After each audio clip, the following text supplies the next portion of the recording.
நடிகர்களுக்கு கூடும் கூட்டமானது ஓட்டாக மாறுவதில் சிக்கல் இருக்கிறது. ஒரு எழுச்சிக்கான தலைமையை விஜய் எடுத்திருக்கிறார். அந்த எழுச்சியான ஒரு கூட்டமாக இன்றைய இளைஞர் கூட்டம் விஜய் அவர்களுடைய பின்னால் நிற்கின்றது.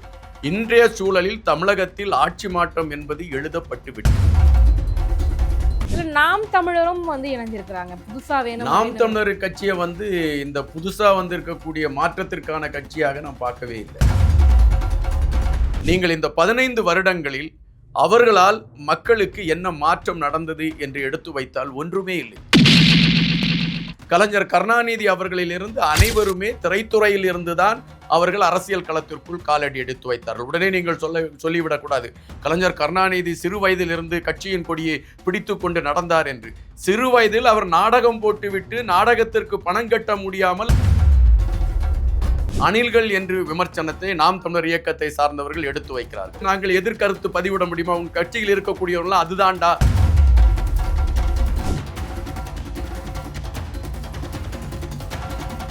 டேக்கூன் நேர்களுக்கு வணக்கம். இன்றைய நேர்காணலில் நம்மோடு இணைந்திருக்கிறார் தாவேகாவினுடைய ஆதரவாளர் திரு நாஞ்சில் இன்பா அவர்கள். வாருங்கள் பேசுவோம். வணக்கம் சார். வணக்கம் சார். இன்றைய தினம் பார்த்தீங்க அப்படின்னா நிறைய பேர் தாவேகாவுக்கு ஆதரவு கொடுத்துக்கிட்டே இருக்கிறாங்க. நாளுக்கு நாள் ஆதரவு பெருக்கிக்கிட்டு தான் இருக்குது. விஜய் மீது இருக்கிற மோகம் காரணமாக அவர் நடிகர் அப்படிங்கிறதுனாலயா, இல்லை அவர் ஏதாவது செய்வார் நமக்கு அப்படின்ற ஒரு நினைப்பா? நடிகருங்கிற மோகத்தில் அவருக்கு பின்னால் கூட்டம் கூடுது அப்படின்னு சொன்னால் அது ஏற்புடையதல்ல. மக்கள் ஒரு மாற்றத்தை எதிர்பார்த்திருக்கிறாங்க. அது இயற்கையாகவே அது பதிவாகிட்டு இருக்க ஒன்று. 65 வருடங்களாக திராவிட கட்சிகள் தான் ஆண்டு கொண்டிருக்கின்றன. நம் வரலாறு அதுதான் பதிவு செய்திருக்கிறது. இந்த 65 ஆண்டுகள் திராவிட கட்சிகளால் கொடுக்கப்பட்டிருக்கக்கூடிய, அவங்களால் முன்வைக்கப்பட்டிருக்கக்கூடிய திட்டங்கள் அல்லது அவங்க இதெல்லாம் நாங்கள் நிறைவேற்றுவோம்னு சொன்னதெல்லாம் நிறைவேற்றியிருக்கிறாங்கன்னா இதுவரை இல்லை. நீங்கள் அது நிறைய விஷயங்கள் சொல்லலாம். முதல்ல ஒன்று சொல்லணும்னா, துணை முதலமைச்சர் உதயநிதி ஸ்டாலின் அவர்கள் குறிப்பிட்டிருந்தார் நீட் தேர்தலை மையப்படுத்தி. இன்று வரை நீட் தேர்தல் நிறுத்தப்பட்டிருக்கிறதா என்றால் இல்லை. அதை குறித்த பேச்சுவார்த்தைகள் எங்காவது இந்த கட்சி நடத்தியிருக்கிறதா என்றால் இல்லை. அதுபோல மது சார்ந்த விடயங்களை மையப்படுத்திய கருத்துக்களையும் அவர்கள் பதிவிட்டிருந்தார்கள். நாங்கள் ஆட்சிக்கு வந்தால் மதுவை நிறுத்துவோம் என்று. கையெழுத்து இயக்கமெல்லாம் நடத்தினாங்க. எல்லாம் நடத்துவாங்க, நடக்காது. ஏன்னா அதை கொண்டு வந்ததே இவங்க தான். இவங்களுடைய அமைச்சராக இருந்தவர், இணையமைச்சராக இவங்களுடைய கட்சியை சார்ந்த ஒருவர் மத்திய அமைச்சரவையில் இணையமைச்சராக இருந்தவர் தான் இந்த நீட்டு தேர்வையை பரிந்துரைக்கிறார். இதுதான் 2010 ஜூன் மாதம் நடந்த ஒரு சம்பவம். இது வரலாறு பதிவு செய்திருக்கக்கூடிய விடயம். எனவே இவர்கள் அந்த நீட்டை நீக்கவும் இல்லை, ஒரு கண்துடைப்பு நாடகம். அதுபோலத்தான் மதுவை நாங்கள் இங்கிருந்து ஒழிப்போம் அப்படின்னு சொன்னாங்க. இதுவரை மது ஒழிக்கப்படலை. இது எப்போ சொல்கிறாங்க? 1974 கலைஞர் அப்போ ஆரம்பித்தார், என்னுடைய ஆட்சியில் நிரந்தரமாக மது ஒழிக்கப்படும். அதுக்கு பிறகு இன்றைய முதல்வர் மு.க. ஸ்டாலின் அவர்கள் சொல்கிறாங்க. வருங்கால முதல்வர் என்று அவங்க கணக்கிட்டு கொண்டு இருக்கக்கூடிய உதயநிதி ஸ்டாலின் அதைத்தான் சொல்லியிருக்காங்க. கனிமொழி அவங்க கூட தூத்துக்குடி பிரச்சாரத்தில் அதான் சொல்லியிருக்காங்க. ஆனால் இன்று வரை அவங்களால மதுவுக்கு எதிரான ஒரு இதை கொண்டு வர முடியல. அதுபோல மடிக்கணனி, சைக்கிள் போன்ற பல திட்டங்கள் இங்கு கொடுக்கப்பட்டு கொண்டிருந்தன. இலவசம் என்று இவர்களாலே அறிவிக்கப்பட்டு 2 ஆட்சிகளும் மாறி மாறி இவர்களால் கொடுக்கப்பட்ட திட்டங்கள் இன்று நடைமுறையில் இல்லை. பெரும்பாலான சாலைகள் இன்று தமிழகத்தை எடுத்துக்கொண்டால் பெரும்பாலான சாலைகள் மக்கள் பயன்பாட்டுக்கு செல்லக்கூடிய சாலைகளாக இருக்கிறதா என்றால் இல்லை. இவைகள் கூட நிவர்த்தி செய்யப்படவில்லை. அது மாதிரி நாங்கள் தமிழுக்காக பேசுகிறோம், தமிழ் தான் எங்கள் உயிர் அப்படி இப்படின்லாம் சொல்கிறாங்க. ஆனால் இவங்களுடைய குடும்பத்தை சார்ந்தவர்கள், இவர்களை சார்ந்தவர்கள் நடத்தக்கூடிய கல்லூரிகள் அனைத்திலுமே பார்த்தீர்கள் என்றால் தமிழ் எங்கேயோ இருக்கும். அங்கு வேறு மொழிகள் தான் முதன்மைப்படுத்தப்பட்டிருக்கும். இதுதான் தொடர்ச்சியாக நடந்துகிட்டு இருக்கு. எல்லாருமே இதை பார்த்துட்டு இருக்கோம்.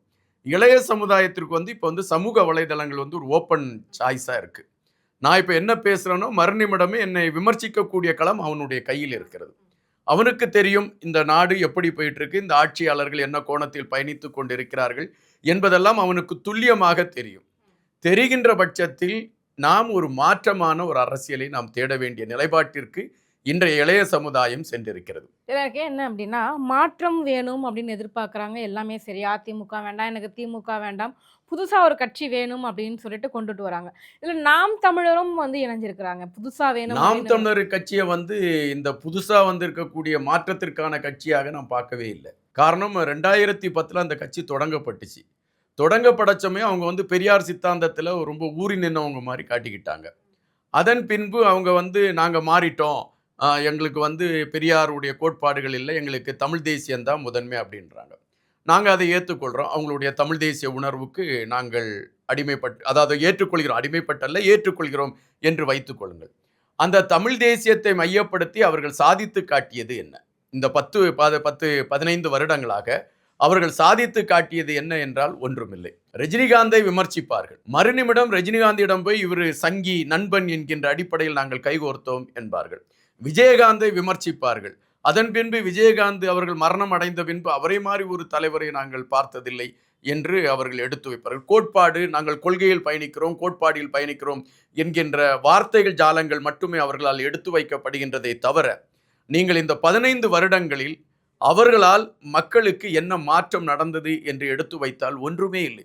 மேடைகளில் பேசுகின்றார்கள், கத்துகின்றார்கள், ஒரு நாகரிகமற்ற வார்த்தைகளை அவர்கள் எடுத்து வைக்கிறார்கள். இப்பொழுது அதை கொஞ்சம் குறைத்து இருக்கிறார்கள். இதுதான் அவர்களிடம் இருந்த பெரிய மாற்றம். இன்றைய காலம் பாத்தீங்க அப்படின்னா, இயற்கை வளங்களுக்காக போராடக்கூடிய ஒரு கட்சி அப்படின்னா அது சீமானுடைய கட்சியாக மட்டும்தான் இருக்குது. இயற்கை வளங்களுக்காக சீமான் அவங்களுடைய கட்சி போராடி இருக்கு அப்படிங்கிறதுக்கு அவங்க எந்த இயற்கை வளத்தை காப்பாத்திட்டாங்க? ஒரே ஒரு கதை, மூக முத்து அவர்கள் மரணத்தை தழுவி விடுகிறார். தழுவிவிட்ட மூக முத்து அவர்களுடைய மரணம் அடைந்து விட்டார் என்கின்ற செய்தி அறிந்தவுடன் ஓடோடி முதலமைச்சரை போய் பார்க்கிறார். பார்த்து துக்கம் விசாரிக்கிறார். கேட்டால் நாங்கள் நாகரிக அரசியலை நடத்துகிறோம் என்று அவர் குறிப்பிடுகின்றார். இந்த தமிழகத்தில் எத்தனையோ ஏழை எளியவர்கள் இருக்கிறார்கள், எத்தனையோ விவசாயிகள் இருக்கிறார்கள், இவர்களுடைய குடும்பங்களில் எத்தனையோ துயர்கள் நடந்திருக்கிறது. அங்கெல்லாம் நான் ஓடோடி வந்து நான் அவர்களுக்காக நிற்கிறேன் என்று நின்றிருக்கிறாரா என்றால் அது கேள்விக்கணைகள். ஒன்று, முதலமைச்சரை சந்தித்த பின்புதான் விஜய் அவர்கள் மீது விமர்சனங்களை கடுமையாக்குகிறார்கள் அந்த சீமான் கட்சியை சார்ந்தவர்கள். அதுவரை இவர்கள் விஜய் அவர்களுடைய மீது எந்த விதமான கடுமையான விமர்சனங்கள் வைக்கவில்லை. தம்பி வருவதை நாங்கள் ஏற்றுக்கொள்கிறோம், தம்பியின் கோட்பாடுகள் வேறு, எங்களுடைய கோட்பாடு, இப்படிதான் பேசிக் கொண்டிருந்தார்கள். முதலமைச்சர் சந்திப்பிற்கு பின்புதான் சாட்டை துரைமுருகனிலிருந்து சீமான் அவர்கள் வரை ஒரு கடுமையான விமர்சனத்தை விஜய் அவர்களுடைய கட்சியின் மீது எடுத்து வைக்க ஆரம்பித்திருக்கிறார்கள். அதில் ஒரு மிக பிரதானமான ஒரு கேள்வியை கேட்கிறார்கள், உங்களுடைய கோட்பாடு இருக்கிறதா, உங்களுடைய கொள்கைகள் இருக்கிறதா என்று. விஜய் அவர்களுடைய கட்சிக்கு கோட்பாடுகள் இருக்கிறது, கொள்கைகள் இருக்கிறது என்பது கொள்கை தலைவர்களை மையப்படுத்தி அவர்கள் முதலிலே எடுத்து வைத்து விட்டுதான் அந்த கட்சியை அவர்கள் ஆரம்பிக்கின்றார்கள். எங்களுடைய கொள்கை தலைவர் 5 பேர். இந்த 5 பேரை நாங்கள் எதற்காக கொள்கை தலைவர்களாக வைத்திருக்கிறோம் என்பதை அவர்கள் எடுத்து வைத்து விட்டுதான் அதன் பின்பு களத்திற்குள் வருகிறார்கள். எனவே அவர்களுடைய கொள்கை என்ன என்பதை மிக தெளிவுபடுத்தி விட்டார்கள். நீங்கள் தமிழ் தேசியத்தை மையப்படுத்தி பேசிக்கொண்டு இருக்கக்கூடியவர்கள், தமிழ் தேசியத்தை மையப்படுத்தி பேசிக்கொண்டு இருக்கக்கூடிய நீங்கள் இலங்கையில் வாழக்கூடிய தமிழர்களுக்கும் நீங்கள் ஒரு ஆதரவு களத்தை காட்டிக்கொண்டு இருக்கின்றீர்கள். ஆனால் தமிழகத்தில் இலங்கையில் இருந்து வந்து அகதிகளாக தங்கி இருக்கக்கூடிய சொந்தங்கள் பலர் இருக்கிறார்கள். அவர்கள் தங்கியிருக்கக்கூடிய இடங்களில் இருக்கக்கூடிய நிலைமைகளை குறித்து உங்களுக்கும் தெரியும், எனக்கும் தெரியும். அதற்கான ஒரு விடிவை கூட உங்களால் எழுதி எடுத்து கொண்டு வந்து வைக்க முடியவில்லை. அப்படிப்பட்ட நீங்கள் நாங்கள் இந்த மக்களுக்காக போராடுகிறோம் என்று எடுத்து வைப்பது ஒரு நாடகம் என்கின்ற கணக்கீட்டில் தான் பார்க்க முடியும். நீங்கள் மக்களை மையப்படுத்தி பேசி பார்த்தீர்கள், ஒன்றும் வேலைக்கு ஆகல. உடனே முருகனை கையில் எடுத்தீர்கள். அதன் பின்பு முருகனை கையில் எடுத்தோன்னு பாரதிய ஜனதா கட்சியும் அதை கையில் எடுத்தது. ஆகா, நம்ம எடுத்ததை அவன் கையில் எடுத்துட்டானே, இது செட் ஆகாது. உடனே மாடை கையில் எடுக்கிறீர்கள். அதன் பின்பு மலையை கையில் எடுத்தீர்கள். இந்த 15 வருடங்களாக மாடு, மலை, மற்ற இயற்கை வளங்களை குறித்து உங்களுக்கு எதுவுமே தெரியவில்லையா? எத்தனை நான் என்ன கேட்கிறேன் அப்படின்னா, திமுகவாகட்டும் அதிமுகவாகட்டும் இந்த தேர்தல் பொழுதுல பாத்தீங்க அப்படின்னா கூட்டணி இல்லாம இந்த தமிழ்நாட்டில் வந்துட்டு ஆட்சி அமைக்கவே முடியாது அப்படின்ற ஒரு சூழ்நிலை தான் வந்திருக்குது. இப்போ கூட்டணியிலேருந்து ஒரு கட்சி வெளியே போகுது அப்படின்னா அது என்ன ஆகுமோ, அந்த கட்சி ஜெயிக்குமா ஜெயிக்காதா அப்படின்ற டிபேட் கூட வர ஆரம்பிக்குது. அப்படிப்பட்ட ஒரு சூழ்நிலையில் பார்த்தீங்க அப்படின்னா தனிச்சு நின்று ஒரு குறிப்பிட்ட பர்சன்டேஜ் அளவுக்கு ஓட்டு வங்கியை வச்சு தனிச்சு நின்று இன்னைக்கு மாநில கட்சியினுடைய அந்தஸ்தையும் வாங்கி இருக்காரு அப்படின்னா, ஸோ மக்கள் அவரை நம்புறாங்க. நம்பாமையா சரி இந்த அளவுக்கு அவங்களுக்கு ஓட்டு போடுவாங்க? இல்லை, தனிச்சு நின்று மாநில அங்கீகாரத்தை அவங்க பெற்றிருக்காங்க, அதுக்கு மக்கள் வாக்களித்திருக்கார்கள் என்றால் ஏமாற்றப்பட்டிருக்கிறார்கள் மக்கள் என்றுதான் என்னுடைய ஒரு பொதுவான கருத்து. காரணம், விஜயகாந்த் அவர்கள் கட்சி ஆரம்பித்த பொழுது கூட அவர்களுக்கும் ஒரு ஆதரவு நிலை இது போன்ற நிலை இருந்தது. அதுபோல வைகோ அவர்கள் கட்சியை பிரிந்து போன காலகட்டத்தில் அவருக்கும் ஆதரவு நிலை இது போல இருந்தது. இந்த 10% வாக்கு என்பது ஒரு குறிப்பிட்ட நடுநிலையாளர்கள் போடக்கூடிய வாக்கு. எந்த சைடு நம்ம வாக்கு போடணும் அப்படின்னு தெரியாம நிற்கக்கூடியவர்கள் போடக்கூடிய வாக்கு தான் இந்த 10%.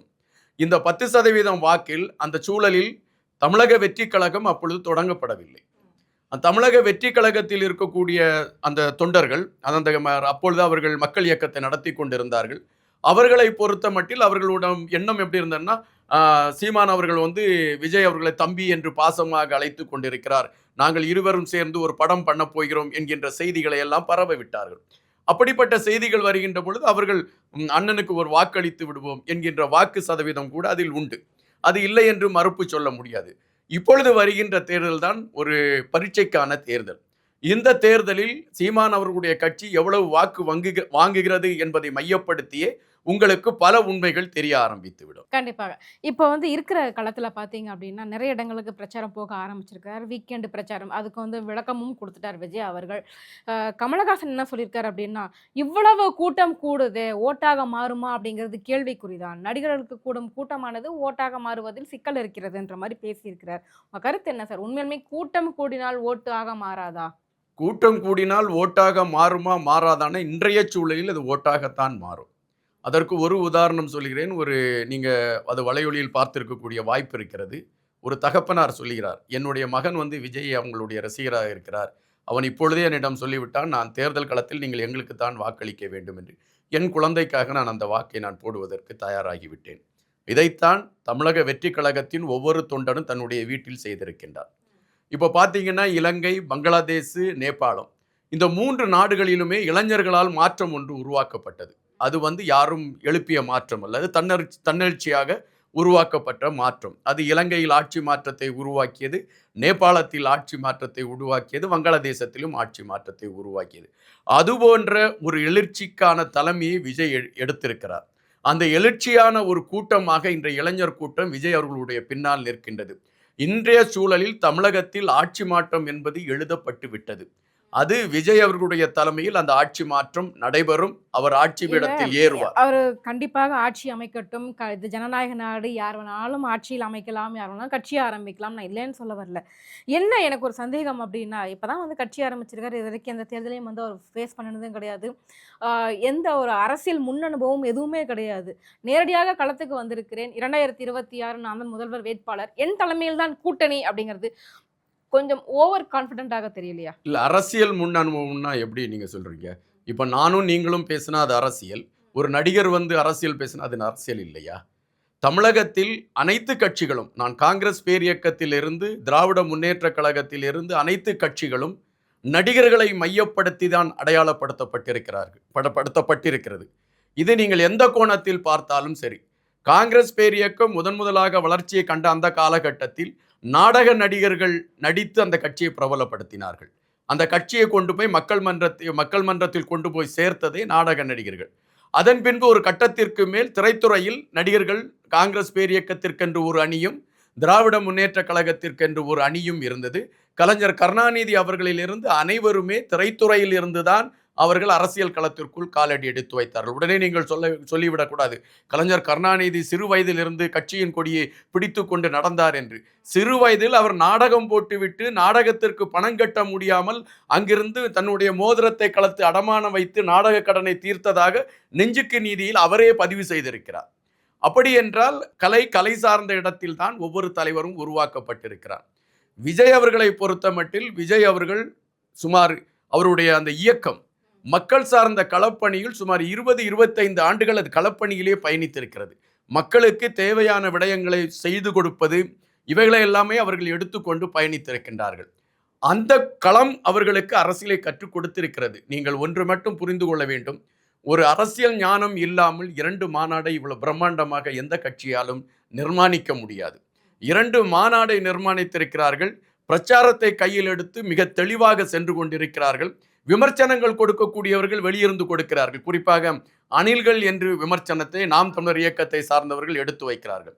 இந்த நாம் தமிழர் இயக்கத்தின் ஒருங்கிணைப்பாளராக இருக்கக்கூடியவர் ஒரு சகோதரி ஒருவரை ஒரு குறிப்பிட்ட வார்த்தையில் குறிப்பிட்டார். அந்த வார்த்தையை கையில் எடுத்துக்கொண்டு நாங்கள் எதிர்கருத்து பதிவிட முடியுமா? உன் கட்சியில் இருக்கக்கூடியவர்களாம் அதுதான்டா அப்படி என்று சொன்னால் நீங்கள் ஏற்றுக்கொள்வீர்களா? ஆனால் எங்களை பொறுத்த மட்டில் நீங்கள் அணில்கள் என்று சொல்வதை இந்த தொண்டர்கள் ஏற்றுக்கொண்டு விட்டார்கள். நாங்கள் அதை பெருமையாக நினைக்கிறோம் என்று நினைக்கிறேன். நீங்கள் பெருச்சாளிகளாக இருக்கின்ற பொழுது நாங்கள் அணில்களாக இருப்பதில் எங்களுக்கு ஒன்றும் மாற்று கருத்தல்ல என்று அந்த அணில்களை ஏற்றிருக்கிறார்கள். அது ஒன்றும் களம் அல்ல. எனவே இவர்களுடைய விமர்சனங்கள் இப்படி தொடர்ச்சியாக வைத்துக் கொண்டிருந்தால் கூட விஜய் அவர்களுக்கு அரசியல் தெரியாமலா இவ்வளவு கட்டமைப்பை உருவாக்கி இருப்பார் என்று நீங்கள் பார்க்க வேண்டும். அந்த கட்சியின் கொடி அமைத்ததிலிருந்து, மாநாடு அமைத்ததிலிருந்து, மக்கள் சார்ந்த பணிகளை எங்கெங்கு நாம் எப்படி கையாள வேண்டும் என்கின்ற விடயத்தில் இருந்து மிக தெளிவாக அவர்கள் பயணித்துக் கொண்டு இருக்கக்கூடிய காரணத்தினால்தான் திராவிட கட்சியை சார்ந்தவர்கள் விஜய் என்ன சொல்கிறார், அதற்கு நாம் என்ன பதில் சொல்ல வேண்டும், நாம் எப்படி நம்மளை தயாராக்கி கொள்ள வேண்டும் என்று தயார் நிலைக்கு சென்று விட்டார்கள். அப்படி என்றால் விஜய் அவர்கள் அரசியல் ஞானம் உள்ளவராகத்தான் இருக்கிறார், அரசியல் களத்தில் தெளிவாகத்தான் பயணிக்கிறார். விமர்சிக்கக்கூடியவர்கள் விமர்சித்துக் கொண்டே இருக்கட்டும், நாங்கள் வளர்ந்து கொண்டே இருக்கிறோம். கண்டிப்பாக வரும் 2026 தேர்தல் களம் எப்படி இருக்க போகுதுன்ற எல்லாருடைய கனவாகவும் இருக்குது, எல்லாருடைய எதிர்பார்ப்பாகவும் இருக்குது. மக்கள் என்ன தீர்ப்பளிக்க போறாங்க அப்படிங்கிறத நம்மளும் பொறுத்திருந்து பார்ப்போம். எங்க கேள்விகளுக்கு ரொம்ப சிறப்பான பதில் சொன்னீங்க சார். நன்றி. நன்றி, வணக்கம்.